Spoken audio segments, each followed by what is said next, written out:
Ben, Hoax Canular, comment dire, une blague. C'est une grosse blague. Le film est construit là-dessus.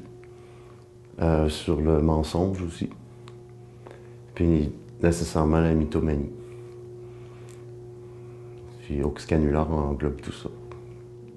Depuis 5 ans, c'est mon thème favori, la fin du monde. Parce qu'elle était partout, là, puis elle est encore toujours partout dans les médias, dans les productions d'Hollywood. Donc, c'était pas tant c'est plutôt ramasser ça, là, parce que c'était une prédiction. Il y avait eu les Mayas, il y a eu maintes choses récemment.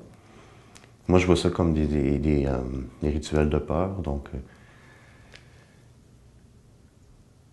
la fin du monde comme étant le plus grand hoax ou le plus grand mensonge, tu sais. C'est le titre, le sujet, parce qu'évidemment, la fin du monde n'a pas eu lieu. Fait que, comment on survit à une fin du monde? C'est tout simplement ça, hein, c'est pas plus compliqué.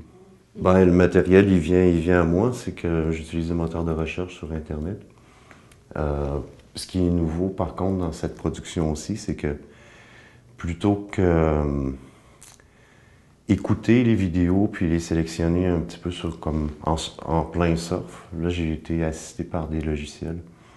Donc, la grande de nuit avant la fin du monde, la veille de la fin du monde, j'ai enregistré au moins 70 heures de matériel. J'ai récupéré, capturé 70 heures de matériel en moins de 20 heures.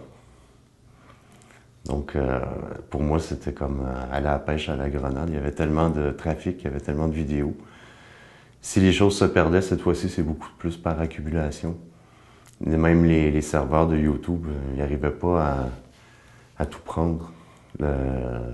Parce que tout le monde aussi appelait ces vidéos, toutes les vidéos portaient le même titre ou presque.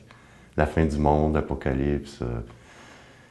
Fait que, il y a eu comme une période de crise que je pouvais résoudre seulement avec des logiciels assistés par informatique.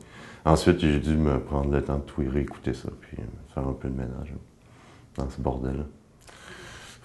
Moi, c'est que j'ai revisité tous les rituels de l'adolescence à quelque part que j'ai vécu. Sauf que là, c'est en ligne.